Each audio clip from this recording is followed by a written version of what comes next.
Alors peut-être vous avez entendu parler de Greta Thunberg, ça vous parle? Ouais. Une jeune Suédoise de 16 ans qui est devenue la figure de l'engagement écologique et de la lutte contre le réchauffement climatique. En fait, elle a même pu parler devant tous les hommes politiques lors de la COP 24. Et début juin 2019, donc ça date un petit peu, elle a reçu le prix d'ambassadrice de conscience décerné par Amnesty International. 16 ans. On a d'autres ados qui se sont fait connaître pour leur engagement courageux et pertinent face à des injustices nombreuses. Emma Gonzalez, qui a lutté contre les armes dans son pays. Vous avez Manu Gaspard, qui se mobilise avec courage d'une manière non violente face aux attaques et aux brutalités policières aux Philippines. Vous avez aussi la Pakistanaise Malala, ça vous parle? Vous avez dû entendre ce prénom à un moment donné, qui milite pour l'éducation. Christophe Alberts en Allemagne, ou les sœurs Wichzen, qui ont décidé de tout faire pour que le plastique disparaisse de la planète. En fait, aujourd'hui, les ados et les jeunes peuvent faire entendre leur voix dans la société de différentes manières. C'est Alberts qui dit « Aujourd'hui, nous devons plus que jamais nous battre pour nos droits. Le conflit générationnel nous met en danger et je me demande à quoi va ressembler notre avenir. Nous devons nous exprimer haut et fort et souhaitons nous réapproprier notre droit à un avenir meilleur. » Plusieurs figures d'engagement d'adolescents, des activistes. Alors, eux, pas pour Christ, mais des activistes. On a d'autres jeunes qui décident d'agir autrement. On trouve des ados dans des black blocs, qui au départ étaient là pour protéger des manifestations, et qui souvent sont transformés en groupe de casseurs pour affronter la police. Et vous avez probablement entendu dans des infos des gens qui prétextent finalement la violence, qui vivent la violence en prétextant des causes nobles, juste simplement pour aller taper la police. On a d'autres jeunes qui sont très actifs, mais surtout sur les réseaux sociaux. C'est un engagement à bon marché, hein. Il suffit de cliquer et on a l'impression de participer. Donc on va mettre un pouce sur une phrase, un like, une photo, une vidéo, n'importe. Mais ces actions, elles ne sont pas toujours cohérentes. Parce que des fois, on clique sur un truc protège la planète, et en fait, simplement en cliquant, si tu veux regarder juste la slide d'après, en fait, on alimente des serveurs ultra polluants. Donc, tu penses sauver la planète en cliquant, et en fait, tu alimentes des serveurs qui polluent. Cherche l'erreur. Juste pour vous donner une idée, hein, un mail avec une pièce jointe, ça pollue autant qu'une vieille ampoule allumée pendant 1 heure. Un serveur Big Data qui garde des données, hein, genre votre historique Facebook, en fait, un data center, c'est une ville de 500 000 habitants. 50 000, pardon, comme je baisse un peu. Du coup, dans ce contexte militant, qui a des beaux côtés et qui a des côtés moins fun, comment est-ce qu'un jeune chrétien peut se situer? Et c'est un peu la question qui m'a été demandé de traiter, hein. J'espère que je suis dans le bon, là, ça va jusque-là okay. Ça marche. Et puis largement, du coup, quel devrait être l'engagement des chrétiens dans la société? Et du coup, pour répondre à ces questions, tout au long de la journée, on va regarder, on aurait pu regarder beaucoup de textes, mais on va regarder trois lettres qui ont été écrites au 1er siècle. Des lettres qui ont été écrites par l'apôtre Jean, et ces lettres se trouvent dans un livre qui fait un peu peur parfois, le livre de l'Apocalypse. Alors rassurez-vous, on ne va pas partir dans des grandes visions eschatologiques, tout ça. On va regarder les lettres des chapitres 2 et 3, et juste vous dire que l'Apocalypse, ce n'est pas un livre qui fait peur. En fait, c'est un livre qui a été écrit pour encourager les chrétiens dans un contexte de persécution.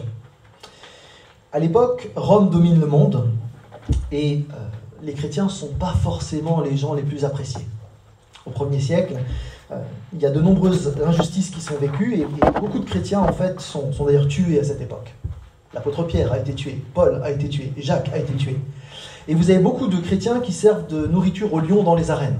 Ça, c'est le contexte. On est en plein culte impérial. On doit adorer l'empereur. L'idolâtrie, elle est présente partout. Et c'est dans ce contexte que les lettres qu'on va lire ont été écrites. Parmi eux, l'un des plus âgés s'appelle Polycarpe. Et Polycarpe, il subit le martyre en février 155, sous Marc Aurèle.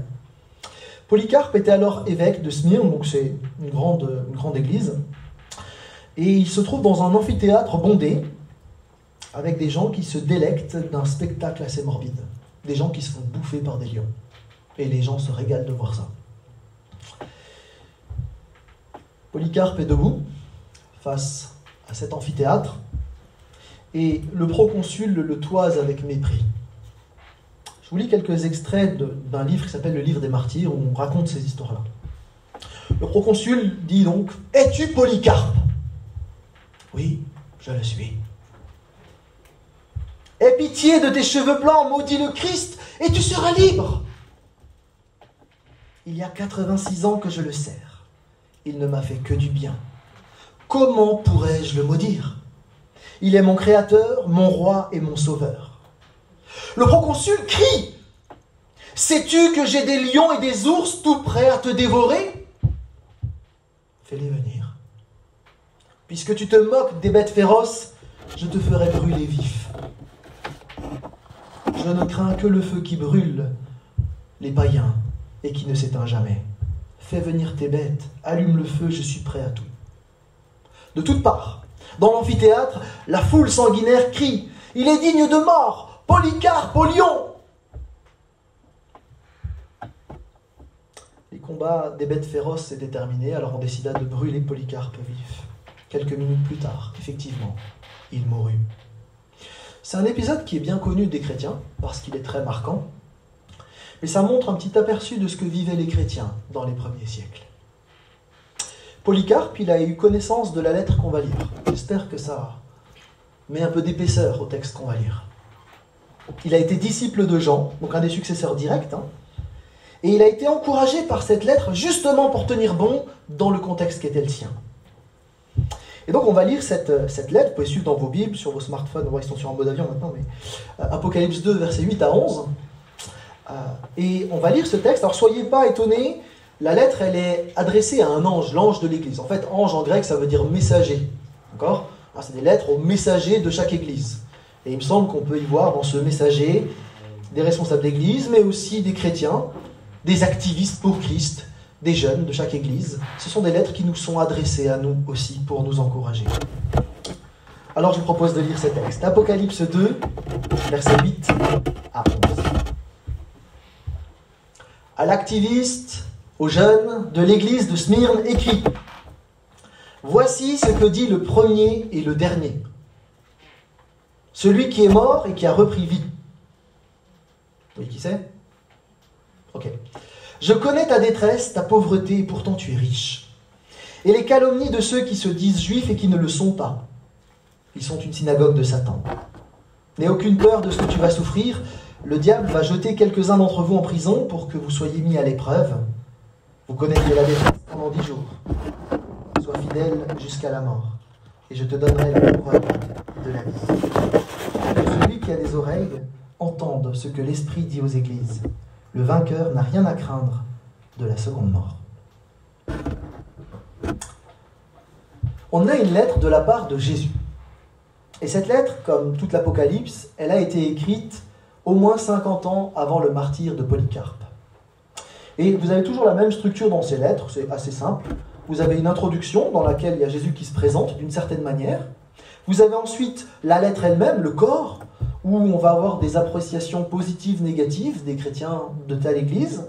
Et puis un commandement final à persévérer, et puis une exhortation au vainqueur, je donnerai ceci ou cela. Cette lettre, elle s'adresse à une église précise, l'église de Smyrne. Alors, je pense que vous n'êtes pas encore parti en vacances. Smyrne, c'était une ville qui était située au nord d'Éphèse, c'est la deuxième lettre de l'Apocalypse, et elle se trouve en réalité au fond d'un petit golfe qui porte le même nom et qui s'ouvre sur la mer Égée. C'était une belle ville, on a des beaux monuments en fait qui sont encore là, sur place on était très zélés pour les Romains. Alors évidemment, dans une ville où les gens aiment les Romains, vous comprenez que pour les chrétiens, c'est pas terrible, parce que du coup, évidemment, ça devient un peu compliqué pour eux. On a d'ailleurs la loyauté de la ville qui était particulièrement connue. Si tu veux bien avancer encore un tout petit coup, voilà. Vous avez ce temple, le temple de Tibère et Julie, qui est un des temples dans lequel on faisait l'adoration de l'empereur. Et donc, on est dans une ville où on pratiquait largement le culte impérial. Vas-y, encore un coup. Et on a Cicéron notamment, qui appelait la ville de Smyrne la cité de des plus fidèles et plus anciens alliés. Pour vous dire à quel point le sort de Smyrne était lié à Rome. Donc c'est dans un contexte très romain que l'Église vivait. L'Église chrétienne y a probablement été implantée par Paul et par son équipe. Et puis très rapidement, des Juifs, puis ensuite les autorités romaines ont persécuté les chrétiens. Les chrétiens qui sortaient des rangs des Juifs notamment étaient mis à la marge, ils étaient détestés. En fait, on les rejetait. Les chrétiens, ils étaient assis sur une poudrière et à n'importe quel moment, ça pouvait exploser. Vous pouvez partir le matin au boulot et dans la journée, tu ne savais pas si tu rentrais le soir. Ça, c'est le contexte dans lequel vivent les chrétiens à l'époque. Et vous savez qu'aujourd'hui, ce contexte de tension, il existe encore. Vous avez 360 millions de chrétiens qui aujourd'hui vivent dans des conditions pareilles. Et du coup, vivre à Smyrne en tant que chrétien, c'était franchement compliqué. Qu'est-ce qu'il fallait faire? Est-ce qu'il fallait créer un black bloc pour aller fracasser des Romains? Première option. Est-ce qu'il fallait se taire? Est-ce qu'il fallait subir? Est-ce qu'il fallait agir?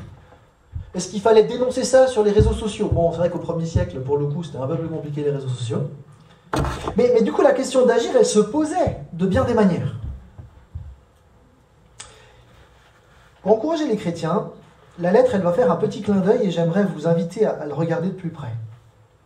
Parce que Smyrne, cette belle ville, tu veux revenir, ouais, qui aujourd'hui est une grande ville, hein, en fait, elle a été détruite pendant 3 siècles avant de revivre. Et du coup, de Smyrne, on peut dire que c'était une ville qui était morte et qui a repris vie. Et si vous regardez bien la lettre, regardez au verset 8, vous allez voir comment Jésus se présente. Il rappelle qu'il est le début et la fin, le ressuscité. Et alors que l'Église, elle vit des difficultés énormes, ben Jésus rappelle qu'il contrôle tout. Ce qui est bizarre, c'est que quand on pense que Jésus contrôle tout, là, il n'enlève pas les difficultés. C'est étrange, non? On aurait l'impression de dire, si Dieu il existe, il fait ça, et puis moi j'ai plus de problème, ça va bien. Mais c'est pas ce qu'il fait. En fait, le livre de l'Apocalypse et la Bible dans sa globalité n'annonce jamais aux chrétiens une vie paisible sur un hamac au fond d'un jardin. Ça, c'est pas la vie chrétienne. Il y a une véritable lutte, parfois des temps douloureux, et en même temps, la Bible affirme que Christ est toujours avec nous. Pour le dire autrement, Jésus, ce n'est pas une assurance contre les tempêtes de la vie, comme s'il n'y en avait jamais, mais il est une assurance pendant les tempêtes de nos vies. Parfois aussi, en tant que jeune chrétien, vous pouvez vivre des choses difficiles. Des moqueries, des remarques blessantes, ce n'est pas forcément à cause de votre foi, mais vous pouvez vivre des situations difficiles, des insultes, de la violence morale, physique parfois, du harcèlement, des coups. Je vous présente mon collège. Voilà. Mes années collège ont été très difficiles. J'étais un des plus petits en taille, je suis né en fin d'année. J'avais pas d'habit de marque. Et j'étais dans un collège qui était réputé très difficile. Les profs, quand ils arrivaient le premier jour, leur baptême, quand ils arrivaient, c'était que leur voiture était complètement défoncée. C'est comme ça qu'on accueillait les profs dans mon collège. Et étant le plus petit, en fait, les gars de la classe, ils se croyaient très malins, donc ils se mettaient à 15 pour me fracasser. Et pendant très longtemps, en fait, dans les 4 années de collège, j'ai vécu des coups, etc. Et d'aller faire du sport dans les vestiaires, c'était assez compliqué pour moi, puisqu'à chaque fois, il y a des coups et des moqueries. Donc, je me sentais particulièrement seul, l'impression de ne pas être quelqu'un de bien. Puis, voilà, les autres se privaient pas, finalement, pour m'insulter à longueur de temps. Donc, c'était assez dur. Et très honnêtement, je ne comprenais pas trop pourquoi Dieu faisait rien. J'aurais bien voulu que je prie, claquement de doigts, et que c'est bon, la situation, elle dégage, quoi. J'ai aussi pensé un moment à mourir dans ces conditions. Et en même temps, j'avais appris à l'église que Dieu m'aimait. J'avais du mal à tenir ça ensemble. Ouais, Dieu m'aime, mais en même temps, il laisse faire ça. Comment je gère ça? Alors, je continuais à prier en demandant à Dieu de m'aider. Et à la fin de mes années collège, j'ai fait un camp, un peu comme vous pouvez faire 10 fois ici à la PDV. Et il y a un des animateurs qui m'a rassuré sur le fait que ce que disent les autres de moi, c'est pas la vérité.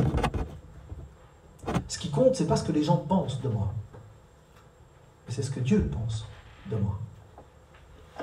Et j'ai trouvé en Dieu une paix que personne n'a jamais pu m'enlever depuis ce moment-là. Il y a peut-être des autres qui vous disent que t'es nul, que t'es grosse, tu sais pas te fringuer, tu fais trop ta star. Ça, c'est leur avis. Mais toi, t'en penses quoi de toi? Et puis, plus fort encore, Dieu, il en pense quoi de toi? Les autres, leur avis peut compter à 100% s'ils se sont jamais une seule fois trompés dans leur vie. A priori, comme ça, à vue de nez, hein, ils se sont au moins plantés une fois. Ils se plantent probablement sur ce qu'ils disent de toi. Dieu, le ressuscité, qui se présente dans cette lettre, lui ne se trompe jamais. Est-ce que tu sais ce que Dieu pense de toi? Dieu t'aime. Particulièrement, profondément. Et il peut te donner cette paix que personne ne pourra jamais t'enlever. Vas-y, imagine. Alors, on te demande de dessiner la paix. Je ne sais pas ce que tu dessines toi. Voilà, alors du coup, le prof, le soir, ramasse les dessins, et puis donc, il rentre chez lui, et puis il regarde les dessins. Et là, on a une mer calme, ouais, ok, avec un petit coucher de soleil. On a une colombe, un arc-en-ciel. Ah, il y a un gars, j'ai dessiné ça, j'ai dessiné ça. Et puis, en regardant les feuilles, tout d'un coup, il se rend compte qu'il y a le dessin d'une tempête, avec un bateau aux voiles déchirées, la coque qui est explosée. Donc ça, c'est un autre sujet, ça marche pas, ça, c'est pas la paix, ça. Puis en regardant de plus près, le prof voit sur le bateau un papa avec dans ses bras un bébé qui dort. Et bien la paix biblique, c'est pas la mer calme, c'est le fait que vous pouvez être dans les bras de Dieu même dans la tempête. C'est ça la paix biblique. Et c'est exactement ce que à cette église de Smyrne Dieu promet. Il dit pas de problème, j'enlève tous les problèmes de la vie, vous êtes peinards. Il dit je serai avec vous en tout temps. En fait, dans la lettre qu'on a à Smyrne, Jésus se présente comme le premier et le dernier, celui qui a le dernier mot de l'histoire. Même la mort a la popularité Dieu. Et ce Jésus, il t'aime et il a exactement un plan pour toi. En ce qui me concerne, un jour j'ai demandé à Jésus-Christ de faire ce qu'il voulait de moi. Seigneur, j'ai pas grand-chose, je suis pas grand-chose, a priori tout le monde pense que je suis un naze, que je suis complètement nul, je sais rien faire, mais si tu peux faire quelque chose, fais. Et très honnêtement, c'est pas moi, mais j'ai un Dieu extraordinaire qui se sert de gens ordinaires comme moi et qui a pu m'utiliser dans différentes situations. Et il le fait encore aujourd'hui. J'ai travaillé avec des familles en grande difficulté, j'ai travaillé comme animateur de rue dans les cités, j'ai travaillé dans les prisons, j'ai travaillé comme pasteur, j'ai accompagné des gens en fin de vie, j'ai travaillé avec des gens de tous les âges, de toutes les cultures, et c'est Dieu qui a travaillé au travers de moi. Moi, le gars nul que personne ne voulait au collège. Et Dieu s'est servi de moi. En fait, quand on demande au Seigneur éternel de diriger nos vies, en fait, il fait des choses extra. Et même si aujourd'hui tu vis des choses compliquées, j'aimerais te dire que Dieu, lui, te propose d'être actif pour lui de bien des manières. Dieu éternel. Peut-être que vous réalisez pas, mais en fait, vous êtes riche. Vous êtes vraiment riche. Alors pas forcément que les comptes en banque sont remplis, mais le Seigneur, il connaît la situation de Smyrne, là, dans cette église-là, qui se croyait pauvre, nul, persécuté, c'était le cas, elle était persécutée, mais qui n'avait pas grand-chose. Et il y avait plein de pression. Par exemple, il fallait que les boulangers, ils aillent adorer les dieux des boulangers. Sinon, tu ne pouvais pas être boulanger. Les autres boulangers te dégageaient en disant « Ah, à cause de toi, on va avoir le mauvais œil. Donc, comme tu es chrétien, tu n'adores plus le Dieu des boulangers, tu dégages. » Pareil pour les forgerons, pareil pour les tanneurs, etc. En fait, dans chaque corporation, il fallait vraiment adorer les dieux de la corporation. Et puis en plus, dans cette ville, on a... Tu peux descendre 2 fois déjà. Dans la ville, on avait aussi des juifs qui se prétendaient la synagogue de Dieu. Sauf que dans le texte, regardez, c'est assez étrange. Vas-y, viens encore un coup, s'il te plaît. Ceux qui se disent juifs et qui ne sont pas, ils sont une synagogue de Satan. Ouais, ils se croyaient synagogue de Dieu et en fait, Dieu dit non, c'est pas moi ça. Pourquoi? Mais parce qu'ils n'arrêtaient pas de faire du mal. Il faut réaliser, parfois les chrétiens sont des anciens juifs et donc ils ont de la famille dans la synagogue. Comme ils sont devenus chrétiens, ils ont perdu de la famille. Peut-être que ça arrivait à certains d'entre vous. Dans des contextes musulmans, par exemple, ça arrive. Des gens qui sont tout seuls. Aujourd'hui encore, c'est pas si simple d'être chrétien dans la société. Et pourtant, Jésus-Christ a demandé qu'on soit la lumière du monde et de briller devant tous les hommes. Et c'est pas réservé juste aux pasteurs ou aux missionnaires PDV. Il n'y a pas écrit Alors, soyez des lumières, enfin, surtout les missionnaires PDV, les autres, ça passe, si t'as le temps. Ah, tous! Et si Christ a demandé ça, c'est parce que le monde est dans une certaine forme d'obscurité. Et que ce monde a besoin de lumière. Je ne sais pas si vous réalisez la chance et le privilège qu'on a en tant que chrétien de connaître Jésus-Christ. Et dans la nuit noire, une toute petite bougie peut faire la différence. Il y a quelques années, le directeur adjoint de la prison m'appelle à La Roche et il me dit Monsieur Gangloff, on a un souci, on a un gars qui passe aux assises, donc les assises c'est pour les meurtres, hein. Et ça fait 2 ans qu'il a parlé à personne. En prison, quelqu'un qui ne parle pas pendant 2 ans, il y a un risque de suicide très très élevé. Ça veut dire que le gars il va probablement mourir dans les heures qui viennent. Et donc son jugement était dans la journée et il allait prendre 25 ans de prison. Et donc l'adjoint me dit il faudrait que tu ailles voir et discuter avec ce gars-là pour essayer de permettre qu'il ne meure pas, quoi. Donc je dis à monsieur Laval, s'il n'a pas parlé depuis 2 ans, je ne vois pas pourquoi il va parler avec moi, mais enfin moi je veux bien essayer, et peut-être que Dieu va faire quelque chose, et je veux bien essayer d'y aller en tout cas.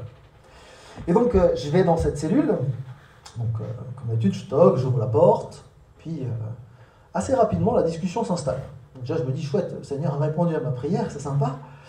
Et en fait le gars m'explique que il croyait en Dieu, mais que il s'est passé différentes choses, et en fait il regrettait profondément, mais il disait, mais qu'est-ce que Dieu peut faire de moi? Je suis un meurtrier. Je connais la Bible, mais Dieu ne peut plus rien faire pour moi. Et je crois que c'est le Saint-Esprit qui m'a inspiré une idée à ce moment-là. Je lui dis, mais si vous êtes croyant, que vous avez lu la Bible, vous connaissez Moïse, ça vous parle? Vous connaissez David? Vous connaissez Paul? 3 meurtriers. Ça n'a pas empêché Dieu de les utiliser. Alors vous n'êtes pas des meurtriers, probablement, parce que vous êtes dehors, donc a priori c'est que tout va bien de ce côté-là, et ne le soyez pas. Ce que je veux dire par là, c'est que Dieu peut vous utiliser chacun d'entre vous, tel que vous êtes. Quel que soit votre passé, même si vous avez fait des erreurs, Dieu peut vous utiliser chacun, chacune. On a plusieurs textes de la Bible, comme ce texte-là qu'on trouve dans 1 Pierre 2, qui dit ceci, mais vous, pas les autres, vous êtes une race élue, une communauté de rois prêtres, une nation sainte, un peuple que Dieu a libéré pour que vous fassiez la sieste. Pour que vous célébriez bien haut les œuvres merveilleuses de celui qui vous a appelé à passer des ténèbres à son admirable lumière. Car autrefois vous n'étiez pas son peuple, mais maintenant vous êtes le peuple de Dieu. Vous qui n'étiez pas au bénéfice de la grâce de Dieu, vous êtes à présent l'objet de sa grâce. En fait, en Christ, il n'y a pas de nul. Il y a des activistes, des ambassadeurs, des rois prêtres. Vous êtes riches, les amis. Nous sommes riches en Jésus-Christ. Et parfois, on ne réalise pas à quel point on est riche. Mais c'est formidable de pouvoir entendre parler de Dieu, de savoir qui il est. Dans mon ministère, j'ai croisé des gens qui étaient des sportifs de haut niveau, j'ai croisé des hommes politiques, j'ai croisé des prisonniers, des gens de toutes conditions. Et les gens, ils sont paumés. Ils ne savent pas qu'il y a un Dieu. Ça n'a pas de sens. Je me lève le matin, je vais au boulot, je vais me coucher. Et après? Ça n'a pas de sens. Et si dans leur vie, ils ne croisent jamais un type ou une jeune femme ou quelqu'un qui dit « En fait, moi, je connais quelqu'un que ça vaut la peine de vivre avec lui. » Comment ils vont faire? Il y a une réalité à partager. Et j'aimerais vous encourager, parce qu'en fait, on peut faire la différence dans ce monde, en nous intéressant simplement aux autres, en ne nous comportant pas comme tout le monde, mais en osant être sel et lumière. Et l'église de Smyrne, elle essayait de faire ça. C'était probablement imparfait, mais les chrétiens, ils essayaient, sous la conduite de l'Esprit. Quel amour est-ce qu'on manifeste les uns et les autres autour de nous? J'aimerais vous encourager à oser faire des choses. Dans l'église, mais pas que. Dans l'association de votre collège, de votre lycée, dans le boulot plus tard. D'oser faire des choses et d'utiliser les dons que Dieu vous a donnés à vous. Et peut-être que vous ne savez pas encore quels sont vos dons.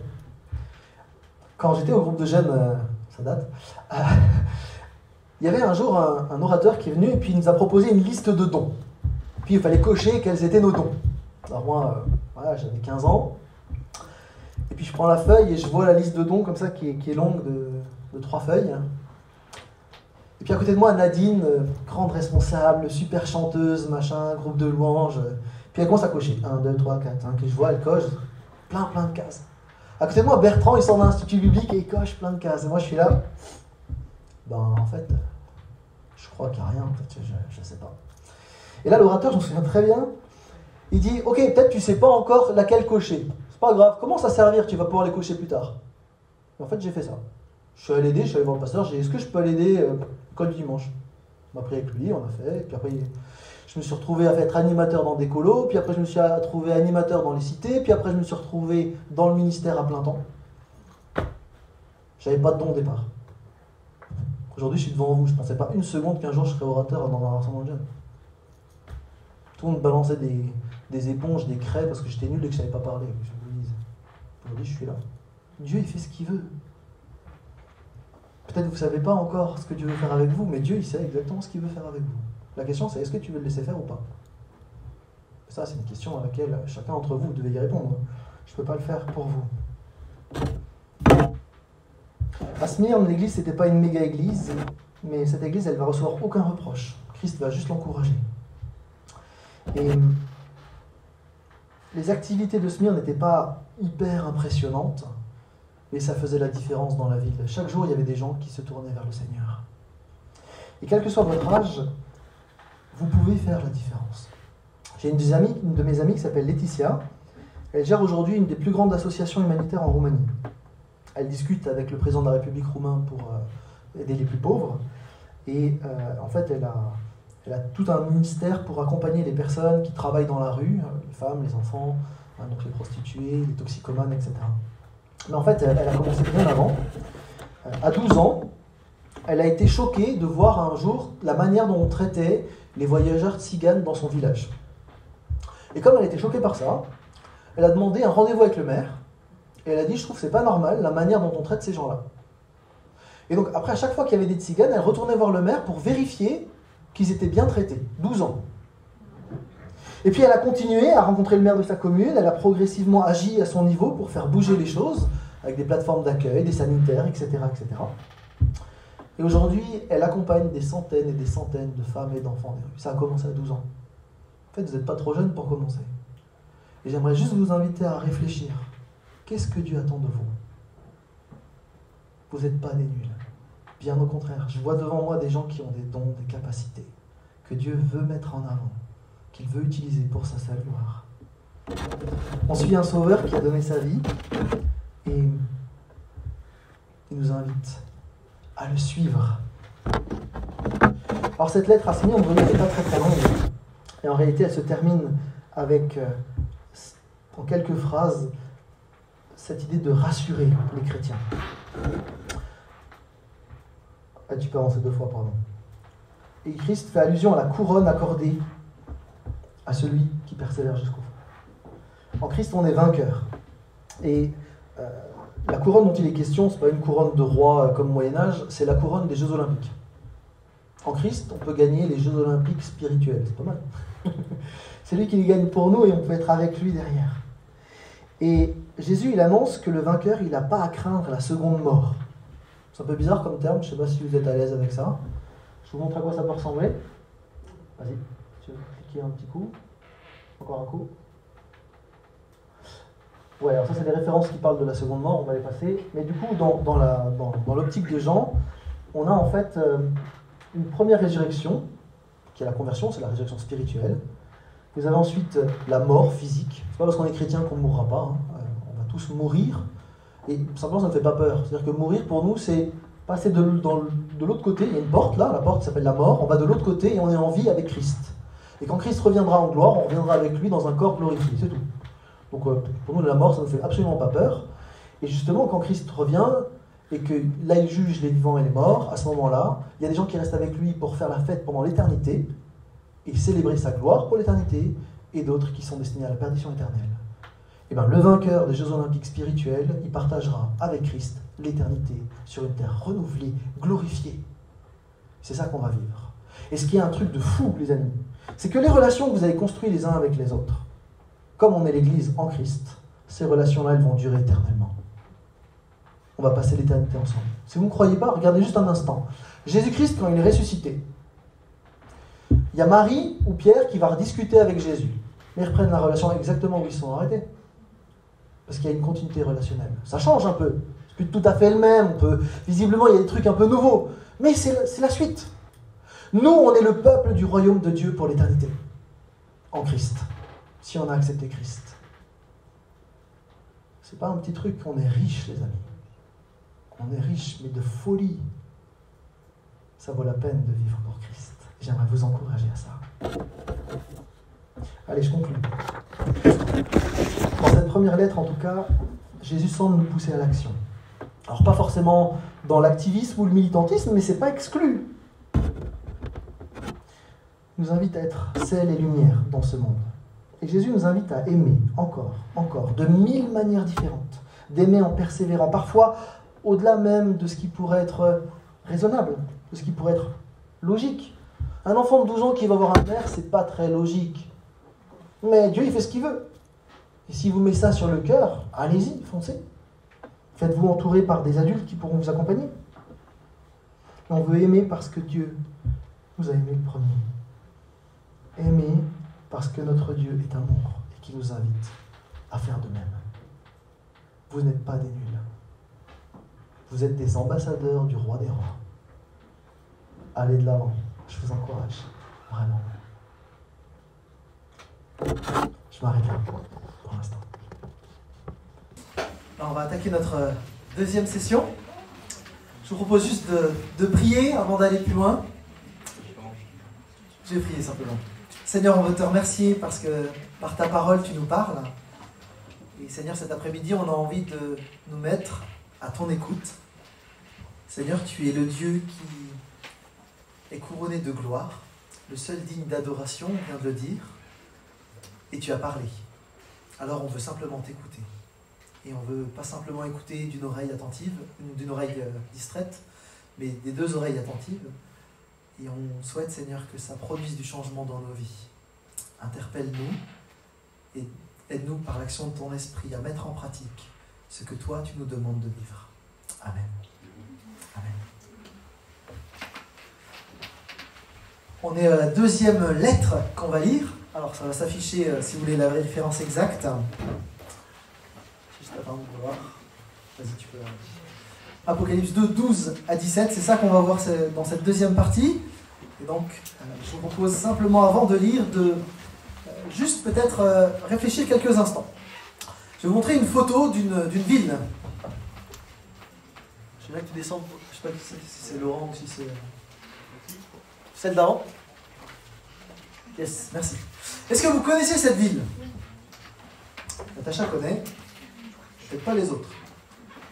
C'est une ville en Vendée, c'est la ville de La Roche-sur-Yon. Ah ouais, t'aurais dû voir. Ok, deuxième photo. Peut-être plus facile, quoique. Hein? Non? C'est Nogent. Bon, c'est les villes où j'y ai en fait. Hein.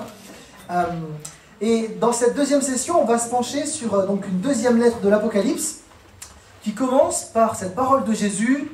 Je sais que là où tu habites. Alors vous ne connaissez pas les endroits dont j'ai parlé à l'instant, mais Jésus, il ne connaît pas simplement la page Facebook des chrétiens, il sait aussi l'état spirituel de chacun.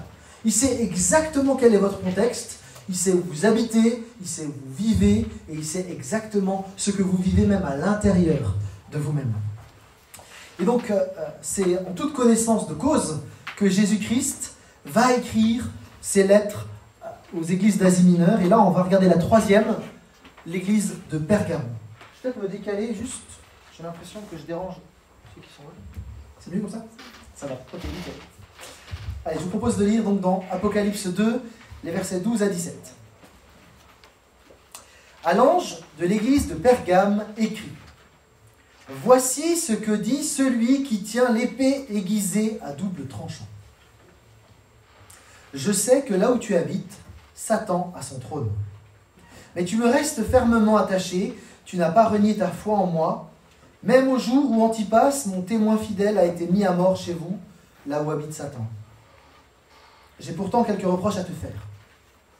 Tu as chez toi des gens attachés à la doctrine de Balaam, qui avait appris au roi Balak à tendre un piège devant les Israélites. Il voulait qu'ils participent au culte des idoles en mangeant les viandes provenant de leurs sacrifices et en se livrant à la débauche. De même, tu as toi aussi des gens attachés à la doctrine des Nicolaïtes. Change donc, sinon je viens à toi sans tarder, et je vais combattre ces gens-là avec l'épée qui sort de ma bouche. Que celui qui a des oreilles écoute ce que l'Esprit dit aux églises. Au vainqueur, je donnerai la manne cachée et une pierre blanche. Sur cette pierre est gravé un nom nouveau que personne ne connaît, sauf celui qui le reçoit. Drôle de texte. Drôle de texte. On va regarder de plus près ensemble. Pergame, aujourd'hui Bergamo, c'est la ville la plus au nord des 7 églises de l'Apocalypse. C'était une très belle ville. On a des ruines sur place, si vous voulez partir en vacances, vous allez sur place. Et vous verrez que cette cité était une cité florissante depuis Alexandre le Grand, avec d'énormes bâtiments. Elle a été le siège d'un tribunal principal, ce qui montre l'importance de la ville. C'était une des plus anciennes cités de l'Asie mineure. Et sa situation sur une colline escarpée, c'est de la photo avant si tu veux bien, en faisait une forteresse de premier ordre. Vous voyez, la colline, et donc on avait du mal à y monter. C'était aussi une ville très religieuse, avec en particulier le gigantesque hôtel Zeus Soter, qui était particulièrement impressionnant. Un temple hallucinamment grand. Je ne sais pas si ça se dit, mais vous avez compris l'idée. Et à Berlin, on a refait l'entrée du temple. Tu veux juste la voir, juste pour vous montrer, juste l'entrée. Un truc complètement colossal.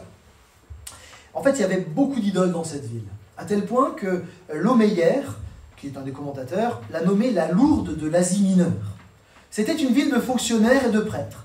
Toute l'Asie affluait au sanctuaire d'Esculape, dieu de la guérison, et on se pressait dans la magnifique piscine de marbre pour être miraculeusement guéri. En fait, il y avait des gens de tout l'Empire romain qui venaient faire du tourisme idolâtre à cet endroit. C'était la Lourdes de l'époque. On avait énormément de sanctuaires, avec aussi des cultes donnés à l'empereur, et vous comprenez pourquoi dans le texte, Jésus parle du trône de Satan. En fait, il y a tellement d'idoles là-dedans que ça ne peut pas être appelé autrement. Je laisse la slide suivante si tu veux mettre la ref. Je sais que là où tu habites, Satan a son trône. Et pourtant, dans ce contexte, Jésus avait son église et elle résistait vaillamment. Alors oui, je sais pas, mais tenir ferme là où habite Satan, ça paraît pas hyper évident au départ. Donc au milieu de tous ces temples païens, garder le bon cap, c'était pas une mince affaire. Et aujourd'hui aussi, être chrétien dans un contexte qui ne tient pas compte de Dieu, c'est pas forcément évident. D'abord, il y a le fait que chacun d'entre nous, on vit avec des gens qui ne croient pas forcément en Dieu. Alors, ici, ça va, on arrive à parler de Dieu, c'est facile. Mais lundi, vous êtes en vacances, lundi d'après, quand vous vous retrouvez avec les potes de classe, c'est moins évident.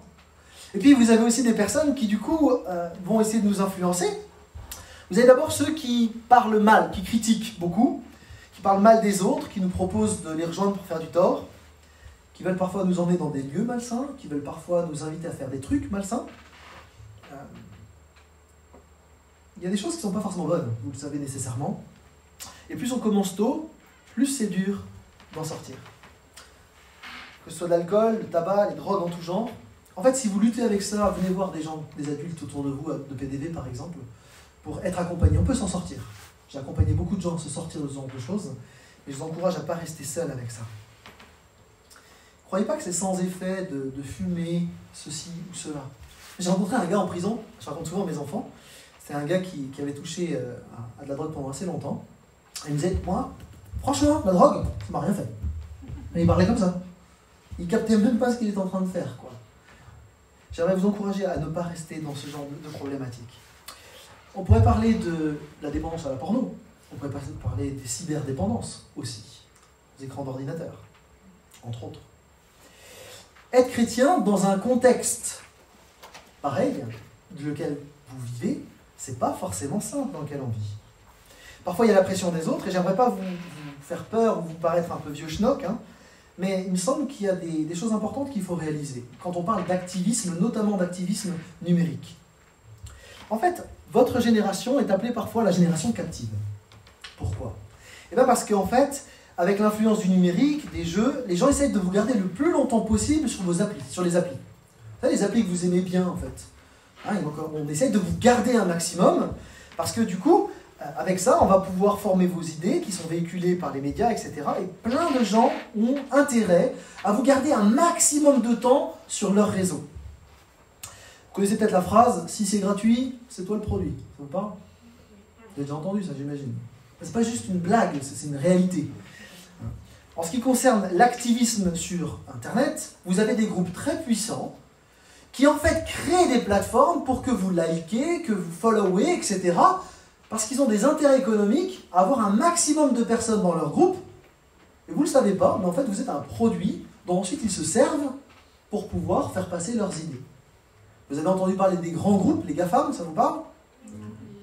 Ils ont des projets qui sont complètement hallucinants, dont ils parlent jamais, mais de vie éternelle, de transhumanisme, etc. Et en fait, ils peuvent le faire parce qu'ils ont un maximum de personnes qui like. C'est intéressant de savoir. Soyez pas naïfs. Si c'est gratuit, t'es un produit. Ça ne veut pas dire qu'il ne faut pas les utiliser. Ça veut juste dire qu'il faut prendre un petit peu de distance avec ce qui vous est proposé de manière massive sur les médias.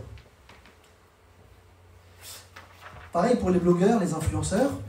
En fait, on cherche à influencer votre pensée. Et au passage, on va récupérer vos informations. Ils peuvent du coup se présenter comme étant représentatifs, une classe d'âge, parce que voilà, on a tellement de followers que du coup, ce qu'on peut dire a beaucoup d'importance. Il faut savoir que dans tout ça, c'est pas forcément simple de naviguer, parce qu'on n'est pas toujours averti de ce qui se passe dans les coulisses. Et c'est pour ça que comme on donne la possibilité de parler de l'activisme numérique, je me permets de le dire simplement parce que vous n'allez pas en entendre parler souvent. J'espère que je ne vous saoule pas. C'est pas le but.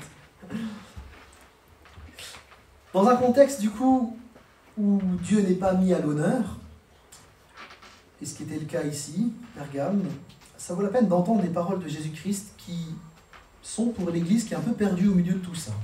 C'est des paroles qui sont plutôt rassurantes. Jésus, il sait l'attachement de son Église, et je ne doute pas de votre attachement pour le Seigneur. Je crois que la plupart d'entre vous, vous essayez sincèrement de suivre le Seigneur. Et Jésus-Christ sait l'attachement de son Église. Il sait qui veut tenir ferme, même si c'est parfois compliqué de savoir où on en est. Jésus nous invite dans ce texte à garder les yeux fixés sur lui, parce que c'est lui seul qui peut nous aider à nous diriger dans les eaux troubles de ce monde. Et l'église de Pergame, eh bien, elle tenait ferme dans le contexte qui était le sien, avec plein d'idoles. Alors j'aimerais vous poser une première question. Est-ce que dans notre contexte, nous sommes modelés par le contexte environnant ou est-ce que nous sommes des résistants? Dit autrement, est-ce que nous sommes des thermomètres ou est-ce que nous sommes des thermostats? Vous connaissez la différence ou pas? Un thermomètre, vous le mettez dans une pièce, il prend la température ambiante et il met la même température. Le thermostat, on peut le régler et il change la température de la pièce. Est-ce que vous êtes modelé par le monde environnant ou est-ce que vous êtes à contre-courant et vous changez la température? Dans votre groupe d'amis, vous suivez la température ou vous mettez vous la température? Ah, t'as vu celle-là comme elle s'habille mal? Ah, la honte. Thermomètre? Thermostat. Vraie question. Les chrétiens de Pergame ont tenu bon face aux idoles de leur temps. Mais nous, qu'en est-il? Alors peut-être il pourrait sembler de prime abord que nous, on n'a pas trop d'idoles. C'est le truc du temps. A priori, vous n'avez pas ça dans votre maison. Si c'est le cas, venez me voir, on va discuter. Mais il y a peut-être d'autres idoles. Parce que, c'est vrai, on n'adore pas un empereur, mais en fait, notre société, elle est beaucoup plus religieuse que ce qu'on imagine. Très sérieusement. D'abord, il y a les stars. Hein, on se lève pour eux dans les concerts, dans les stades. Je ne suis pas sûr qu'on ait la même ferveur pour Jésus-Christ le dimanche matin. Mais on peut discuter, hein. On pourrait faire un test. Par exemple, si on vous disait, ceux qui lèvent la main, vous pouvez aller parler pendant 1 heure, café tête à tête au McDo, d'accord, avec Amel Ben, Soprano, Giroud, une autre star. Okay, qui veut lever la main pour aller discuter avec Giroud, avec... Allez-y, allez-y. Honnêtement. Moi aussi. Ok. Après, au groupe de jeunes, on dit, qui veut parler avec Jésus? Qui veut prier? C'est marrant, non? Ou pas? Mais c'est étrange quand même. Idole, bon, oui, on leur rend pas un culte quand même. On y laisse juste son portefeuille, je sais pas qu'on va au match, mais rien de grave. Mais il y a d'autres idoles. Regardez. Un autre idole, le culte de la performance et de la rentabilité. Il faut toujours le meilleur produit. Vous voulez un téléphone 3G ou un téléphone 5G? 5G. On se pose même pas la question. Ben, c'est normal. Je veux le plus récent, je veux le plus performant. Bon, ce qui est logique pour le produit, en fait, le problème, c'est que ça se répercute sur tous les domaines de ma vie. Il vaut mieux être jeune ou être vieux? Ouais, non mais... Les gens, aujourd'hui, ils veulent être les meilleurs. T'as combien de vues sur ta chaîne YouTube? En fait, celui qui n'est pas bon dans son domaine, il est dégagé au profit du plus rentable et du plus performant. Et du coup, ça a un certain nombre d'impacts. Parce que dans notre société, celui qui est porteur de handicap, il n'est pas regardé avec bienveillance. Vous avez des sociétés, Corée du Nord, j'ai un copain missionnaire en Corée du Nord, on ne croise pas un seul porteur de handicap en Corée du Nord. Il semblerait qu'en Corée du Nord, on a dégagé les porteurs de handicap. Ne me demandez pas où ils sont, on ne sait pas. Ça pose problème. Mais avec le culte de la performance et de la rentabilité, on a des choses qui pourraient être problématiques d'un point de vue éthique. Jésus-Christ, il s'est intéressé aux non-performants, aux veuves de l'époque, aux enfants, aux personnes exclues. Et en fait, Jésus nous trace un chemin à contre-courant de la société qui est dans le tout performant et le tout rentable. Et du coup, nous, en tant que chrétiens, lorsqu'on croise quelqu'un qui n'est pas tout à fait dans la performance moyenne, ça ne fait pas hyper classe d'être avec cette personne-là dans le bahut. On se pose la question quand même. Est-ce que je suis l'idole de la performance? Ou est-ce que je suis Christ? Je suis du verbe suivre. Hein. Est-ce que je suis Christ qui s'est intéressé aussi à elle, à lui? On a un autre culte qui est finalement assez proche du culte précédent. C'est le culte voué à la technique, au récent. Ce qui est nouveau était nécessairement meilleur. Mais le nouveau, ce n'est pas forcément toujours le meilleur. La mode est faite, toute forme de mode est faite pour qu'on achète toujours plus. Mais là aussi, c'est une idole qui nous pousse à consommer toujours davantage. Et parfois, tout en voulant dénoncer des injustices, en fait, on en crée d'autres parce qu'on fait juste comme tout le monde. On dit non, mais nous, c'est pas pareil. Non, mais moi, j'ai des vêtements de marque, mais c'est pas pareil que les autres. Tu vois, moi, c'est pas la mode, c'est juste que chez moi, ça va bien quand je le porte.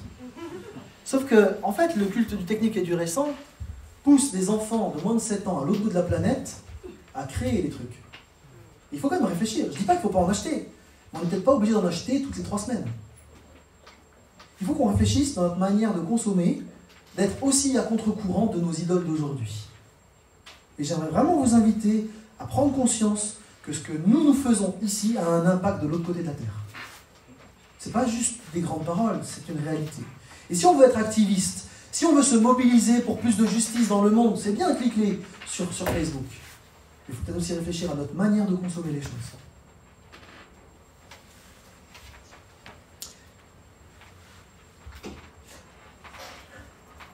Notre monde, il est pollué par des idoles qu'on ne voit même plus parce qu'elles se cachent derrière les belles images qu'on nous sert à longueur de journée. Et quand je dis qu'on pollue, c'est pas juste une façon de parler. Hein. Là, vous avez un continent plastique qui flotte sur les océans. Ne croyez pas que c'est juste le groupe Total qui a fait ça. Hein. En fait, c'est vous et moi en consommant. Hein. À bon entendeur, salut. Qu'est-ce qu'on va faire, nous, concrètement? C'est une vraie question. Et on peut interpeller autour de nous. Il y a quelques années, je suis allé au Sable d'Olonne avec une équipe de chrétiens. On avait décidé de déblayer la plage des poubelles. On a trouvé des trucs sur la plage. Vous ne trouverez jamais ce que c'est. Allez, je vous laisse un petit peu de temps. Allez-y. Je vous dis oui, non. Posez des questions. Pardon? Des pneus. Des pneus, on a trouvé. Ouais, ça c'est vrai. On en a trouvé autre chose. Une imprimante. Plus gros. Un piano. Plus petit. Un frigo. Non. Un frigo sur la plage. On avait l'air malin avec notre sac plastique. Mais d'où on met un frigo? Et il y a un gars qui n'a pas voulu mettre, un gars, une fille, je sais pas, qui n'a pas voulu mettre son frigo à la déchetterie. Il l'a balancé dans une forêt, je sais pas quoi, il l'a mis à un endroit près d'une rivière. La rivière a dû porter le frigo, c'est arrivé jusqu'au stade de l'homme.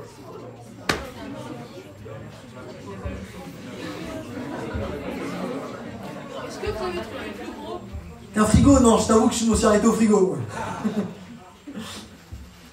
Mais vous voyez que les idoles qu'on a aujourd'hui, elles nous emmènent parfois assez loin. Mais on en a d'autres, des idoles. Le culte de l'esthétique. Esthétique jeune en particulier. L'apparence est au cœur du système Facebook. Plus t'as de likes, plus t'es beau ou bon. Je dis Facebook, mais on pourrait prendre n'importe quoi. Insta, Snap, peu importe. C'est toujours le même principe. Il faut que tu te montres d'une certaine manière. Et là encore, l'idée c'est pas de dire il faut pas l'utiliser ou il faut faire comme ci, comme ça. C'est pas ça mon discours. Mais juste de réfléchir, qu'est-ce que je fais de ça? Qu'est-ce que je fais de ces outils? Les outils en eux-mêmes, c'est juste des outils. Et qu'est-ce que j'en fais? Est-ce que j'alimente un système idolâtre? Ou est-ce que je vais à contre-courant? L'Évangile nous amène à considérer pas ce qui frappe les yeux, mais ce qui est important pour le cœur de Dieu. Nous, on croit à un sauveur qui a plus de 2000 ans. On lit un bouquin qui n'a pas d'image. C'est pas hyper tendance. Mais c'est ce qu'on croit.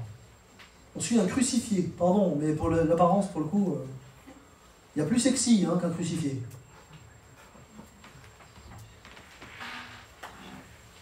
Nous sommes un peuple à contre-courant. Ça ne veut pas dire de faire exprès d'être moche, mais la question c'est après quoi je cours?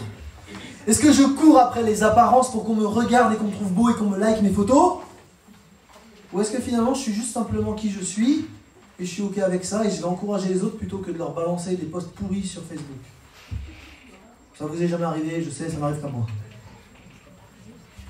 Vous avez d'autres cultes qui existent, celui de la liberté. Une liberté sans Dieu qui fait miroiter qu'on serait tellement mieux si on n'avait pas de règles. Mais la liberté sans Dieu, ça s'appelle le péché, c'est pas de la liberté. Le seul qui rend libre, c'est Dieu. En dehors de Dieu, il n'y a pas de liberté. Plutôt, c'est QFD. On pourrait parler du culte de l'argent, Mammon, dont Jésus parle si souvent. On pourrait parler du culte des loisirs.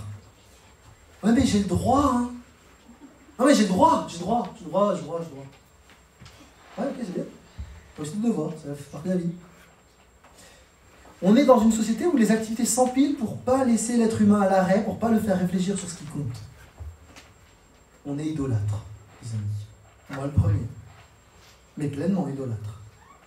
Et ce qui est assez étonnant avec l'église de Pergame, c'est que la lettre, elle n'a pas été écrite à des païens, mais à des chrétiens.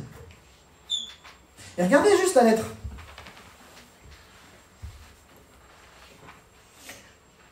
Jésus, il se présente comment au verset 12?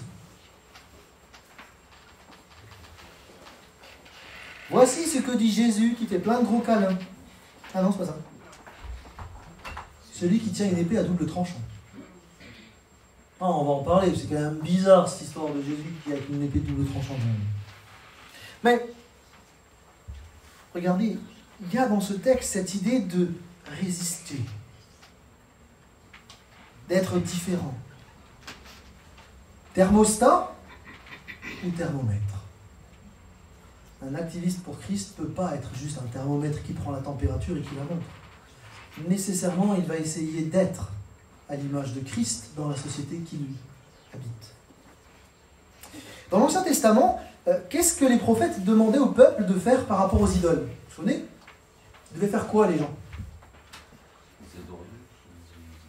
Les prophètes, ils ne disaient pas de les adorer, ils disaient autre chose, justement. Les gens adoraient les idoles, et les prophètes, ils disaient de les péter. Bon, comment on pète les idoles d'aujourd'hui? Il ne s'agit pas d'aller casser les vitrines des magasins, je n'ai pas dit ça. Il s'agit de ne pas alimenter un système, mais juste de résister à ça. Ok? C'est un des enjeux. Vous savez, en rivière, comment on reconnaît un poisson vivant d'un poisson mort? Le poisson mort, il suit le courant. Est-ce qu'on nage à contre-courant ou pas? Est-ce qu'on est vivant en Christ ou est-ce que finalement on se laisse porter par le courant? On ne peut pas être activiste pour Christ et suivre simplement, sans réfléchir, la pensée du monde. C'est pas possible. Et la Bible, elle nous met face à nos propres contradictions. Hein. Et honnêtement, je dois moi-même faire mon propre examen. Alors je vous invite à faire du tri.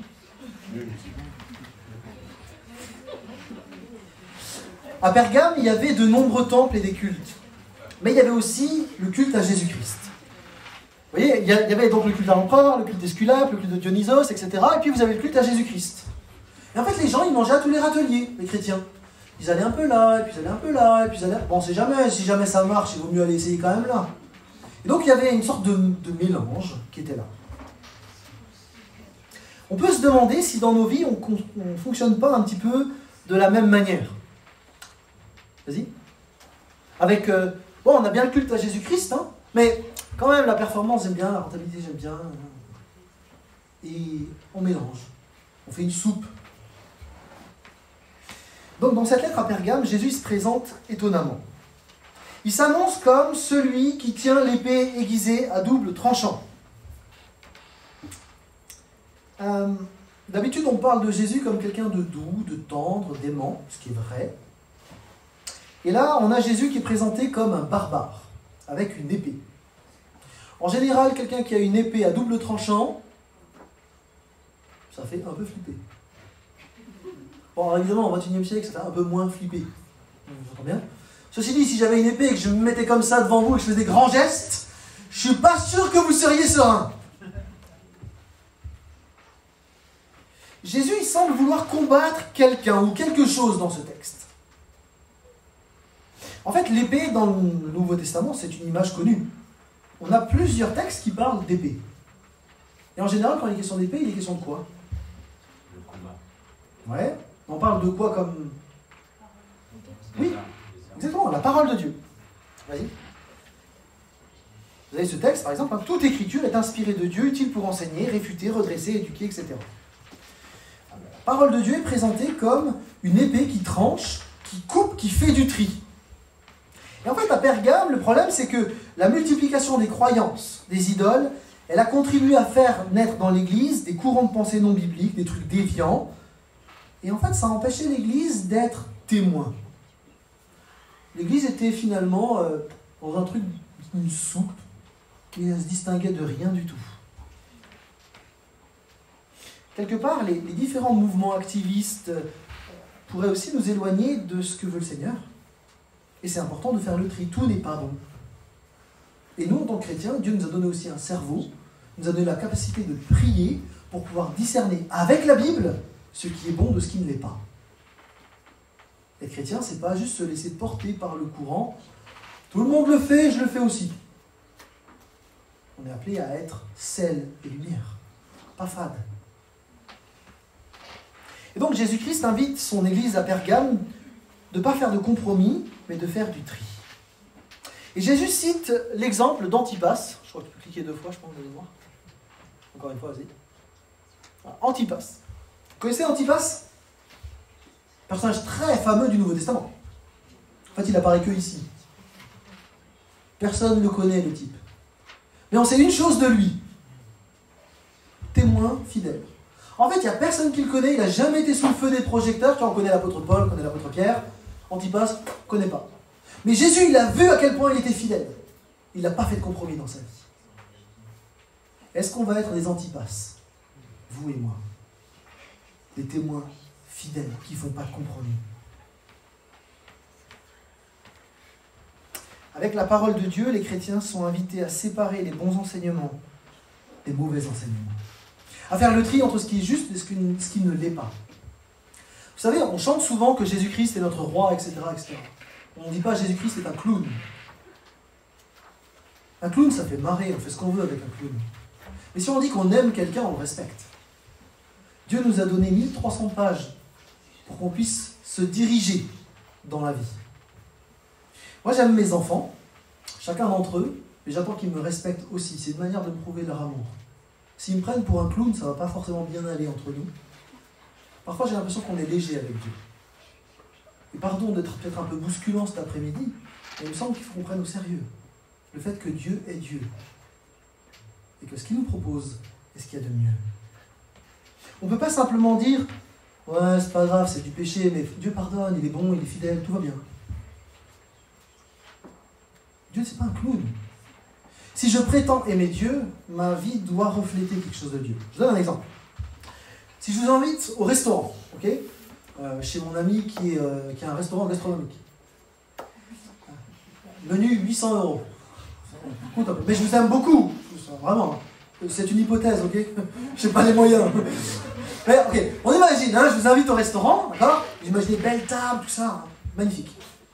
Et là, on mange ensemble et tout d'un coup, tu te lèves et tu vas pisser dans un coin de la salle. Tu craches sur le serveur. Il y a un truc que tu n'as pas capté dans le fait que je t'ai invité par amour. Ton attitude montre que tu n'as pas compris que je t'aime. Et en tout cas, tu me montres que tu ne m'aimes pas. Tu me déshonores complètement. On ne fait pas un peu pareil avec Dieu quand on néglige ce qu'il nous demande? Être chrétien, c'est être cohérent. Et du coup, Christ, il annonce à l'église de Pergame sa venue comme étant synonyme de jugement si elle ne change pas d'attitude. Ouais, tu peux avancer. Change donc. Sinon, je viens à toi sans tarder et je vais combattre ces gens-là avec l'épée qui sort de ma bouche. Vas-y, encore un coup, si tu veux bien. L'enjeu, c'est de placer sa confiance en lui et en lui seul. Pourquoi c'est important? Et parce qu'en fait, c'est le seul qui nous a aimés pleinement, il sait exactement ce qu'il veut faire avec nous. Si tu es tombé d'un bateau en pleine mer et que tu es accroché à une bouée qui est ton seul moyen de survie, en fait, vas-y, ça n'a juste aucun sens de dire « Non, mais c'est bon, la bouée, ça va aller, je vais me débrouiller tout seul. » Quand tu vas réussir à nager dans tout l'océan tout seul et à revenir sur la côte? Christ nous a sauvés, ok? Laissez pas la bouée de côté maintenant, il nous a sauvés, il sait exactement où il veut nous emmener. Ça n'a aucun sens de suivre des idoles, de lécher les bottes à une idole qui nous conduit pour notre malheur. Vas-y. Jésus a dit « Je suis le chemin, la vérité et la vie ». Il n'a pas dit « Je suis un chemin, la vie si tu veux, la vérité il y en a d'autres ». Le chemin, la vérité, la vie. Pourquoi aller ailleurs? Dans une impasse qui est la mort, qui est un mensonge. Moi je veux bien, hein, mais ça n'a pas de sens. Et en fait c'est exactement ce que dira Paul aux Romains, dans Romains 6, 15. Il dit c'est plus la loi qui nous commande, mais c'est l'amour de Dieu pour nous. Alors est-ce qu'on va faire un prétexte pour faire, on va faire de ça un prétexte pour faire le mal? Mais sûrement pas. Vous ne savez pas l'essentiel? Quand vous vous mettez au service de quelqu'un comme esclave, vous êtes esclave du maître à qui vous obéissez. Alors, ou bien vous êtes esclave du péché, et le péché vous conduit à la mort, ou bien vous êtes serviteur de Dieu et vous montrez que Dieu vous a rendu juste parce que vous lui obéissez. Quand on regarde ma vie, quand on regarde ta vie, qu'est-ce qu'on voit? Est-ce qu'on voit Christ ou autre chose? J'aimerais vous inviter à faire confiance à Dieu seul. Parce que lui, il sait ce qui est bon pour nous. Dieu sait ce qui est de mieux pour nous. Les idoles nous piègent. Dieu sait. Ne croyez pas qu'en vous passant de Dieu, vous allez aller au meilleur endroit. C'est pas vrai. C'était parfaitement illustré, je ne reviens pas dessus. Dans notre texte, pour ceux qui font ce que le Seigneur demande et qui gardent fidèlement la vérité, eh bien la ferme main de la lettre les encourage. Le vainqueur recevra deux choses. La manne cachée et une pierre. Pas bizarre. La manne cachée a été beaucoup commentée. Beaucoup y voient une allusion dans le fait que dans le lieu très saint du premier temple, dans le corps de l'Alliance, on avait en fait la manne, qui était cette nourriture au quotidien que Dieu donnait à son peuple. Et donc on aurait là en fait un jeu de mots. À la fois la parole de Dieu, elle est l'épée qui tranche et qui permet de faire du tri, et en même temps elle est le pain qui nourrit. Donc il y aurait les deux images de la parole de Dieu. Quand on suit Dieu, quand on suit sa parole, non seulement ça nous permet de faire du tri, mais en plus ça nous nourrit. Et puis il est question aussi d'un caillou blanc. Alors c'est beaucoup plus commenté. Je je vous fais grâce de toutes les interprétations. Il y en a 4, en fait, en gros, 4 interprétations qui existent de cette pierre blanche. Soit c'est un caillou blanc lors d'un tribunal, d'un procès, on recevait un caillou blanc pour être acquitté. Soit c'était la pierre des Jeux olympiques, enfin des Jeux qui permettaient ensuite, avec ce caillou blanc, de participer à tous les jeux de manière gratuite. Soit c'était une sorte de jeton qu'on s'échangeait entre habitants pour pouvoir habiter la maison de l'autre. Soit c'était un rappel du pectoral du grand prêtre. Donc on ne sait pas exactement ce que c'est, cette pierre, ce caillou blanc. Mais ce qui est certain, c'est qu'il y a un enjeu autour de l'identité. Dit autrement, ce caillou blanc avec le nouveau nom, il dit quelque chose de notre identité. Si réellement je suis chrétien, ça doit se voir dans ma manière d'être. Et cette identité-là, Christ l'affermit pour l'éternité. Et donc, fuir les idoles, c'est pas juste un truc que je peux faire si j'ai le temps. En Christ, je suis un vainqueur. Et comme je suis un vainqueur, et plusieurs fois ça apparaît dans notre texte de l'Apocalypse, en tant que vainqueur, je ne peux pas vivre comme un loser. Vous comprenez l'idée? En tant que vainqueur, je suis appelé à refléter celui qui a vaincu toute chose à la croix. Christ. Nous sommes des chrétiens. Pas pour qu'on voit une idole, c'est pour qu'on voit Christ. Sinon, ça n'a pas de sens.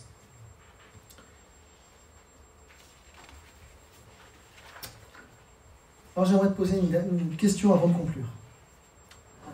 À qui est-ce que toi, tu confies ta vie? Est-ce que tu vas suivre Jésus-Christ? Tu chantes « Jésus est mon roi », etc. Mais est-ce que réellement tu le vis? Ou est-ce que finalement tu vas suivre les idoles de ce monde qu'on te présente sous différentes formes? C'est une question à laquelle chacun doit répondre, moi le premier. Mais on ne peut pas simplement se dire chrétien le dimanche et le reste de la semaine faire comme tout le monde. C'est juste pas possible, c'est une question de cohérence. Alors je conclus. À l'Institut biblique où je travaille, on a une salle dans un sous-sol où il y a plein de bazar. Et quand on a commencé à le ranger, on a trouvé des trucs vraiment étonnants. En fait, si on avait un trésor, bon, c'est pas le cas malheureusement, mais si on avait un trésor sous tout ce bric-à-brac, en fait, on l'aurait jamais vu. Et en Christ, on a le plus grand des trésors. Et nos vies, elles sont encombrées de plein de trucs qui sont là. Et le Seigneur nous invite à faire du tri pour regarder ce qui est réellement précieux, ce qui serait porteur de vie. Je prie pour que le Seigneur nous trouve comme Antipas, ce témoin fidèle dont le texte fait l'éloge. Que le Seigneur nous voit comme des chrétiens fidèles qui font du tri et qui suivent le Seigneur avec persévérance. C'est ma prière pour chacun d'entre nous en réalité. Ça va? Vous me supportez encore? Oui. Ok. Est-ce que tu peux mettre la première slide, s'il te plaît? Super. Est-ce que ça vous est déjà arrivé de prendre un fruit, il faisait chaud cet après-midi-là, et vous aviez envie de manger ce fruit bien juteux? Ça vous parle? Oui. Oui, plus ou moins. Ok. Allez, je te laisse mettre la slide. Ouais, encore une fois. Voilà. Ben, moi j'ai voulu prendre ce fruit-là, et au moment où je l'ai chopé en main, vas-y, clique. Ah, c'est dégueu! En fait, derrière, le fruit était pourri, j'avais pas vu. Et le fruit qui me paraissait si beau, j'avais envie de le manger, tu vois. Du coup, il me collait dans ma main, c'était dégoûtant, et j'avais juste une envie, c'était de mettre à la poubelle et d'aller me laver les mains. Dégoûté. Et en fait, le texte qu'on va lire, il décrit aussi une certaine mauvaise surprise. Et alors que Jésus écrit aux 7 églises de l'Asie mineure pour encourager les chrétiens, on va s'intéresser à la 5e lettre. Vous pouvez toutes les lire en fait. Je vous fais un petit teaser au fur et à mesure, mais n'hésitez pas à les lire. Et on va lire une lettre qui secoue un petit peu, ça décoiffe un peu l'église de Sardes. C'était une église qui était connue dans toute la région pour son activité. Il n'y avait pas de fausse doctrine, il semble que le public était assez nombreux, c'était une église qui était bien remplie, et apparemment tout paraissait bien. Mais en fait, il y avait une mauvaise surprise à l'intérieur. Derrière le masque de l'apparence, il y avait un certain nombre de problèmes. Et on peut se demander, avant de lire la lettre, ce que Christ voit de notre vie à nous. Au-delà des apparences qu'on peut montrer lors d'une journée comme celle-ci. Qu'est-ce que Christ voit dans notre vie de tous les jours? Je vous laisse la question et on va lire ensemble le texte. Apocalypse 3, les versets 1 à 6.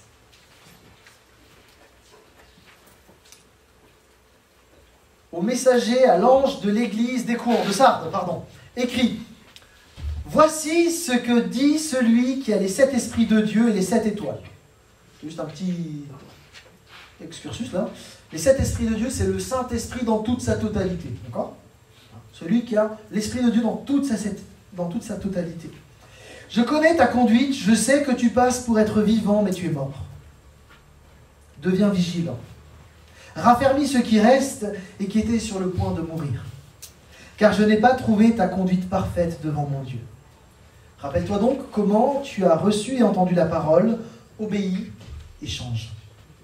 Car si tu n'es pas vigilant, je viendrai comme un voleur, et tu n'auras aucun moyen de savoir à quelle heure je viendrai te surprendre.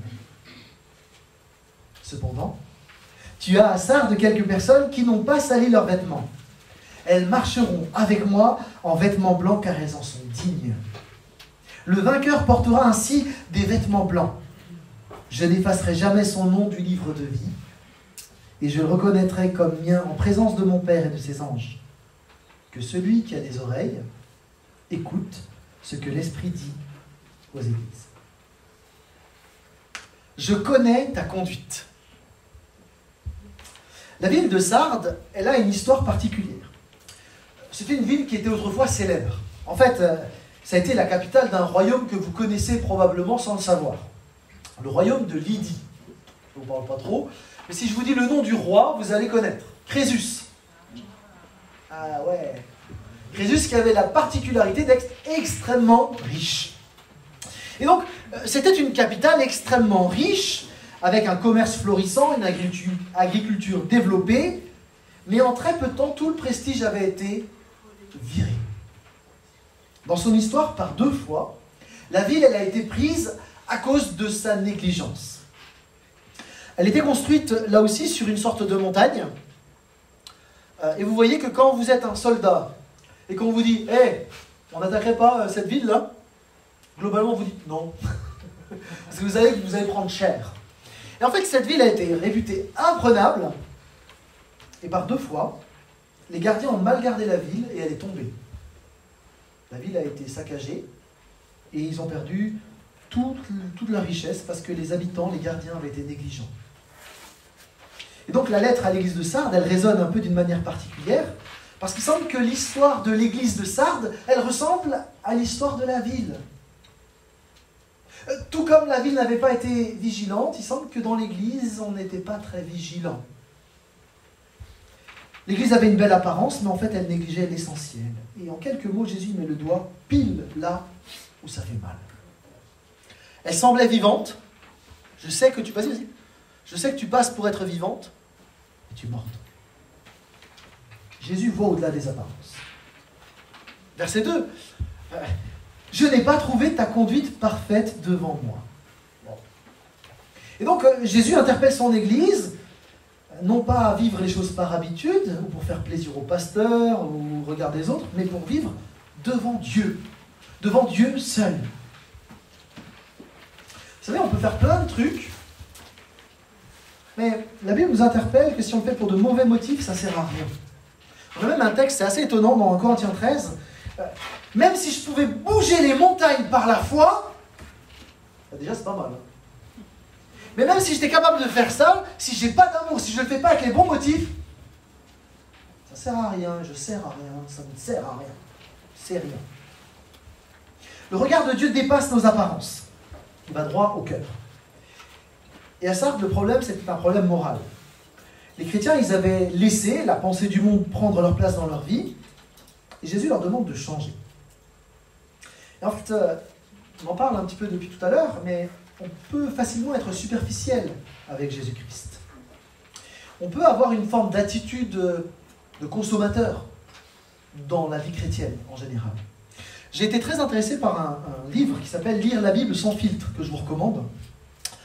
Vous l'avez là, je vous cite simplement un des passages. Voilà ce que dit l'auteur. Si nous n'y prenons pas garde, nos présupposés individualistes risquent de nous amener à assimiler l'Église à une sorte de club de fitness. Il explique. Tant qu'une communauté me fournit le service que je veux, je reste. Mais si je n'approuve plus sa vision, si je ne reçois plus la nourriture attendue, je claque la porte. Les Écritures sont claires. Lorsque l'on devient chrétien, nous faisons spirituellement et définitivement partie de l'Église. Nous devenons membres de la famille de Dieu avec toutes les responsabilités et les attentes que cela implique dans un monde non occidental. Quand ces textes ont été écrits, le texte biblique a été écrit, l'idée d'une famille, c'est pas juste je viens, je mange, je vais sur mon ordi, je me couche. Dans la famille, vous bossez ensemble au champ. Pardon, c'est vrai que ça date un peu, hein, mais du coup, on a une responsabilité collective. Et puisqu'on fait partie de l'Église, c'est ensemble qu'on va devoir assumer notre responsabilité collective d'être sel et lumière. Dieu nous veut acteurs. Il nous a intégrés à l'Église et il nous invite à vivre plus, à prendre notre place. Pas simplement le dimanche matin, hein, mais dans tous les jours. En nous rachetant au prix de la croix, Dieu, il n'a pas simplement sauvé des individus, mais il a sauvé un peuple.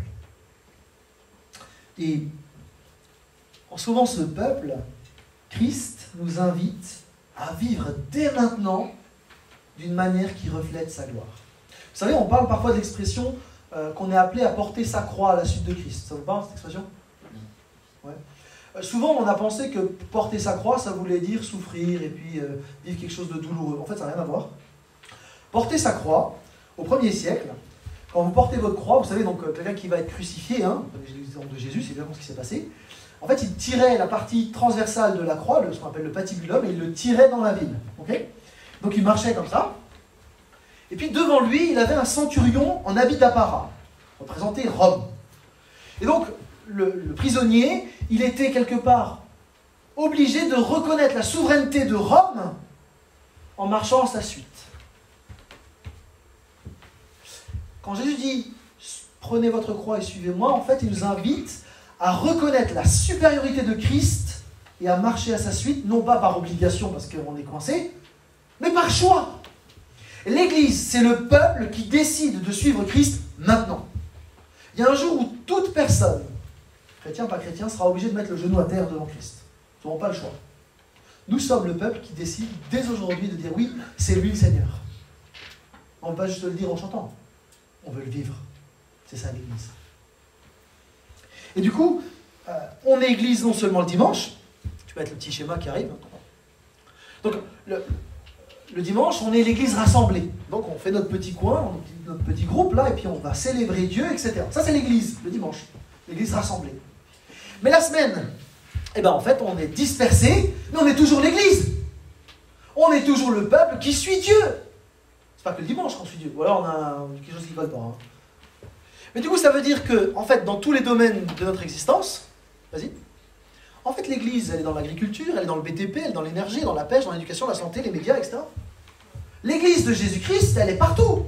Partout où Dieu vous a placé, vous. Il y a un certain nombre de collèges en Île-de-France et ailleurs où il y a l'Église. C'est cool, vous êtes là. Moi, je ne peux pas aller au collège. Hein. J'ai passé l'âge. Mais vous, vous y êtes.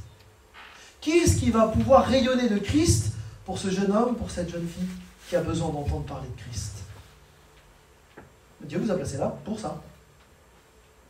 Peut-être que vous dites, ouais, mais moi en fait, je peux pas, je suis pas à la hauteur, j'arrive pas. J'aimerais vous raconter une histoire vraie. Il y avait un grand concert à Vienne avec un grand pianiste, Tchaïkovski. Et il y avait là, dans la salle, des milliers de personnes qui allaient venir. Et voilà une maman et son fils qui arrivent dans la salle. Et la maman discute avec la voisine, ça arrive parfois, les mamans discutent. Ça peut arriver. Et elle ne voit pas son petit garçon qui s'échappe, parce qu'il est attiré par l'estrade avec un magnifique piano à queue noire, qui brille. Puis le petit garçon monte sur l'estrade, il s'installe sur le tabouret, là, il s'entend. Et puis il commence à jouer. Évidemment, dans la salle, stupeur. À qui est cet enfant? Où est la mère? Souvent la mère, hein, quand il y a un problème, c'est la mère. Et donc, la grande stupeur. Et dans les loges, Tchaïkovski entend que quelqu'un joue sur son piano. Il prend pas sa veste et il fonce tout de suite sur l'estrade, voyant le petit garçon qui joue. Et il s'approche du petit garçon et il dit « T'arrêtes pas de jouer, continue ». Et Tchaïkovski, en maître virtuose, compose une mélodie qui s'harmonise parfaitement avec le petit jeu de l'enfant. Ça dure 3 minutes. Quand l'enfant a terminé son morceau, il se lève, il salue la foule qui est en délire un total, persuadé que c'est lui qui a fait lever la foule. Et Tchaïkovski sourit. Et bien en fait, Dieu fonctionne comme ça avec nous. Il nous laisse jouer notre petite partition et lui compose magistralement autour de ce que nous pouvons mettre à sa disposition. On n'est pas des super-héros, mais on a un virtuose qui joue derrière nous. Tout va bien. Est-ce que vous êtes prêts à jouer votre partition? C'est la question qui vous est posée cet après-midi.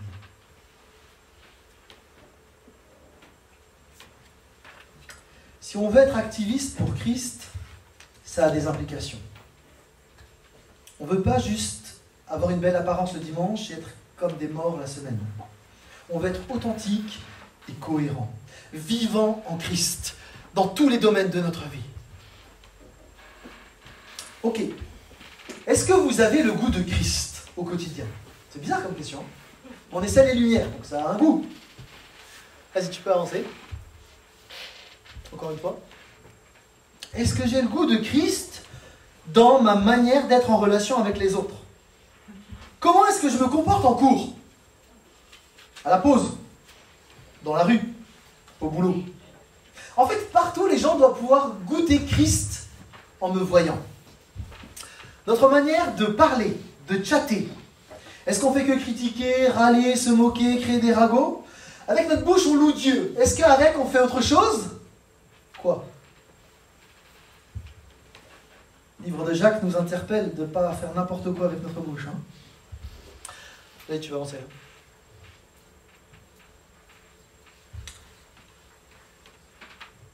Est-ce que dans ma manière d'être reconnaissant avec ceux qui nous entourent, est-ce qu'on peut goûter Christ? C'est quand la dernière fois que tu as dit merci à quelqu'un de proche de toi qui a fait quelque chose pour toi? Genre ta mère qui t'a fait à manger. C'est normal, c'est ma mère, son boulot, elle fait son boulot, elle mange, c'est tout. C'est quand la dernière fois que tu as dit merci? Ton père, hein? Père fait à manger aussi, le père. Notre façon de vivre, notre manière d'être au quotidien devrait refléter la lumière de Christ. Je peux m'exciter sur les réseaux sociaux pour dire que le monde est injuste sans jamais me remettre moi-même en question.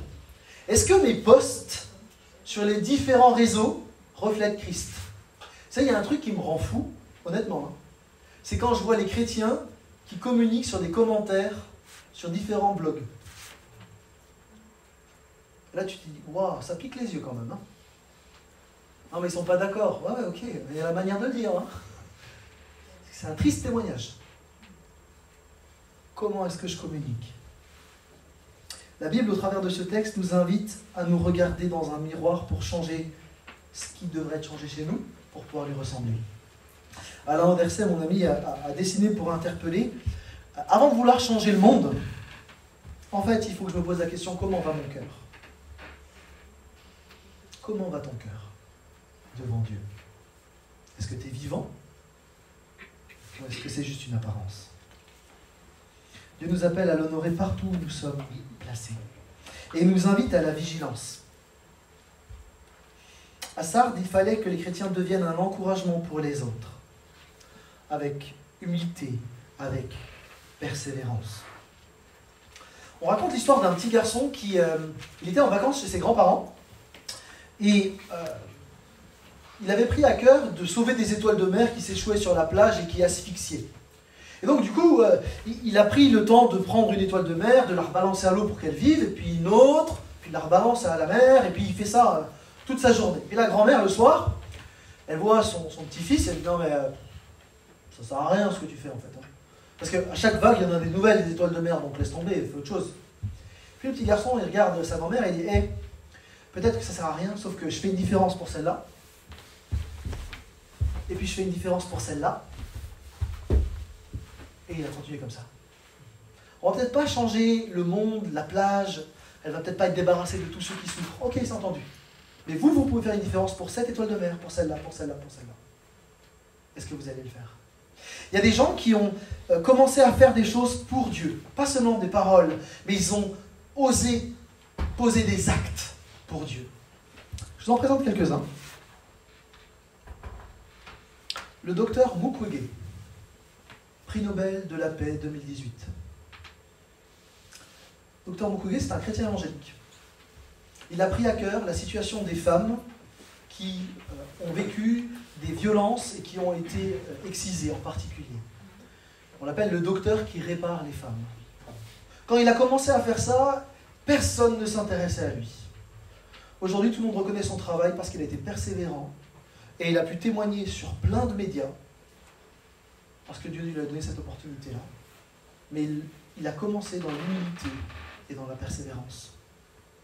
Vous avez à côté Abiy Ahmed, prix Nobel de la paix 2019. Un an plus tard, un autre évangélique, aussi prix Nobel de la paix. Vous avez ensuite Esther Duflo, qui a été prix Nobel de l'économie. Vous avez plein de chrétiens évangéliques qui ont été prix Nobel. Prix Nobel de chimie, prix Nobel d'économie, prix Nobel de la paix, prix Nobel, etc. Il y en a plein qui, dans leur domaine, ont rayonné Christ. Ça, c'est les connus. Vous avez plein d'antipasses qu'on ne connaît pas, mais qui reflètent Christ là où ils sont placés. J'ai un de mes amis qui est policier en Suisse, il est tireur d'élite en Suisse, et dans son métier, c'est un métier très particulier, et dans sa manière d'être au quotidien, toute sa brigade a changé d'attitude parce que lui a décidé à un moment donné de dire stop à certaines pratiques. On n'entendra jamais parler de lui dans les médias. Et toute sa brigade a changé à cause de lui. On peut faire la différence pour celle-là, pour celle-là, pour celle-là. Dans un livre qui a marqué son époque, Sheldon a raconté l'histoire d'une vie d'église complètement transformée lorsque des gens ont simplement décidé de se poser une question avant de faire quoi que ce soit. La question est simple. Que ferait Jésus à ma place dans cette situation? C'est facile, hein? Il y avait même des bracelets à un moment donné, je ne sais pas si ça se voit encore. À l'époque, ça faisait un carton. Mais posez-vous la question. Qu'est-ce que Jésus fera à ma place dans cette situation? C'est une bonne question, c'est facile, mais ça permet de faire du tri et de vivre comme Christ voudrait que je vive. Je propose d'avancer avec une deuxième idée qu'on trouve dans le texte. L'histoire de l'église de Sardes, elle est interpellante à plus d'un titre. Les habitants de Sardes avaient une sale réputation dans toute l'Asie mineure. En fait, on disait que si vous alliez à Sardes, vous étiez quasiment sûr, juste en mettant le pied dans la ville, vous allez être souillé moralement. Tellement il y avait de la débauche partout. Et il semblerait que les chrétiens, eux aussi, s'étaient souillés, on le voit dans le texte. Ils appartenaient à Christ, mais pas de tout leur cœur. Quelque part, on peut dire qu'ils portaient un masque, pas un masque Covid, mais un masque de chrétien. Ils passaient pour spirituellement vivants, mais Jésus regarde au-delà des apparences. Et la Bible aborde plusieurs fois cette question de l'apparence. Vous avez des prophètes qui n'ont pas arrêté d'interpeller le peuple d'Israël, qui n'était pas plus bête que nous. Hein. Vous avez Ésaïe 29, par exemple, qui dit ceci. « Ce peuple se tourne vers moi, mais ce n'est qu'en parole. Il me rend hommage, mais c'est du bout des lèvres. Car au fond de son cœur, il est bien loin de moi. Et la vénération qu'il me témoigne n'est faite que de règles que des hommes lui ont enseignées. » Jésus a ensuite repris les pharisiens sur la même thématique. Vous savez, ces pharisiens qui aimaient prier devant tout le monde, etc., et qui en fait, au fond de leur cœur, il ne se passait rien. Jésus va les appeler des hypocrites. De même, Paul va écrire à Timothée, il va dire exactement la même chose.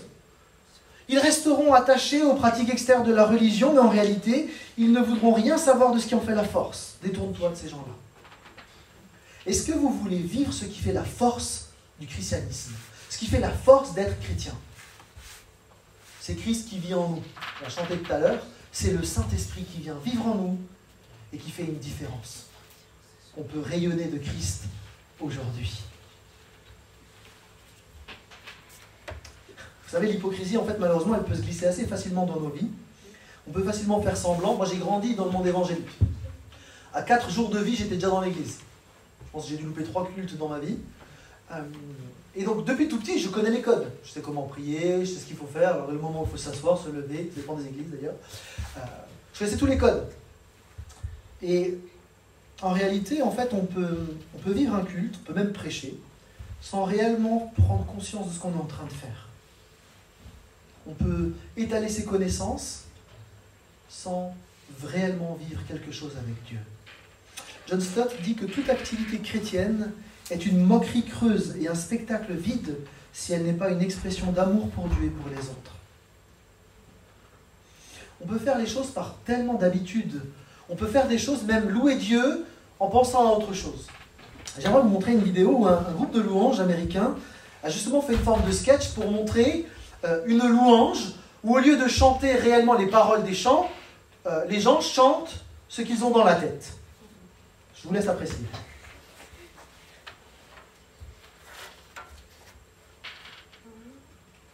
Peut-être cliquer du coup. Non, ça marche pas.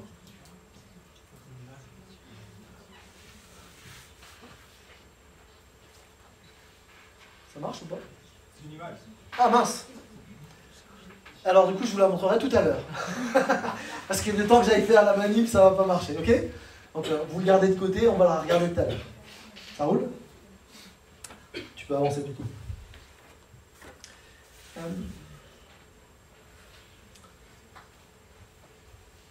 En fait, dans la vie chrétienne, on peut ressembler à cette personne fatiguée qui est au volant de sa voiture le soir tard après une longue journée. Les yeux sont lourds. Et en fait, il faut une certaine prise de conscience pour réaliser ce qui est en train de se vivre. Avec ce texte, c'est comme si Jésus nous disait « Hé oh, lâche pas l'affaire, reste concentré. C'est pas le moment de s'endormir, c'est le moment de rester réveillé. » Et Christ veut nous réveiller aujourd'hui pour pas qu'on soit des chrétiens endormis, mais que notre foi soit renouvelée, active. Est-ce que tu es réveillé ou pas? Et si on est réveillé les uns les autres, ça doit se concrétiser dans des actes dans la vie de tous les jours. Et peut-être certains prendront des responsabilités dans de la militance, c'est pas un problème. Mais faites-le pour de bons motifs. Des motifs autour de Christ. Dans notre vie chrétienne, comme au volant, il s'agit d'être vigilant. Même le meilleur pilote de Formule 1 peut s'endormir au volant. Et le Seigneur, dans sa douceur, nous interpelle et nous invite simplement à ouvrir les yeux à nouveau.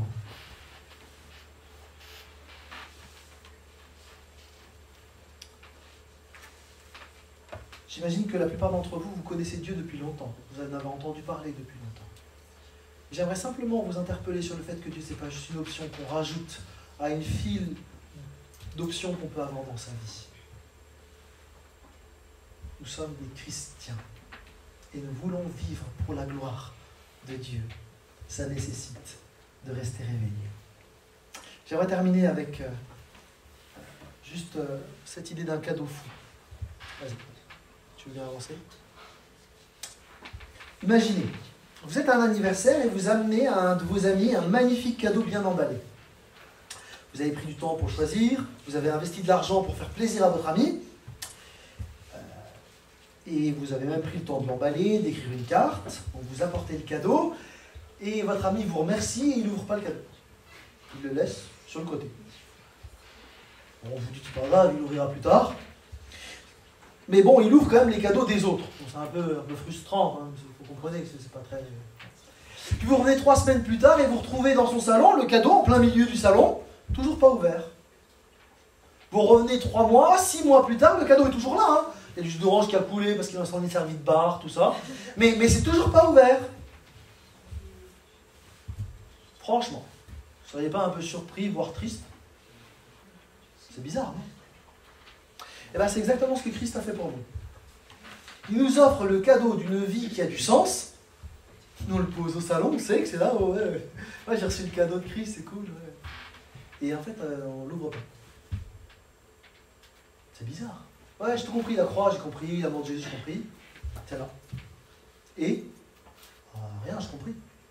Mais la croix, c'est une porte d'entrée pour une vie avec l'esprit dans toutes mes journées. C'est pas juste un pass pour l'éternité. Ouais, j'ai mon pass, cool.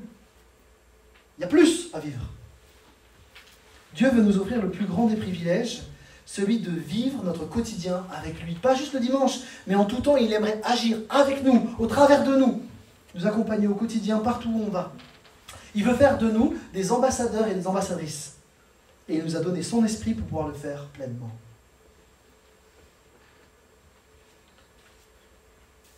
Les gens que Dieu appelle, ce n'est pas des super-héros. Il y avait des types, c'était des pêcheurs, ils étaient sur une barque, ils ne savaient même pas pêcher un poisson tellement ils étaient mauvais. C'est Jésus qui va leur apprendre comment on pêche, quoi. Et il y avait des collecteurs d'impôts, les gens, ils étaient détestés par tout le monde. Il a choisi un collecteur d'impôts, un type qui s'appelait Lévi ou Matthieu. Il a choisi une femme qui était détestée de tout le village, qui devait aller puiser de l'eau en plein cagnard, en midi, pour croiser personne, sinon elle se tapait la honte de sa vie.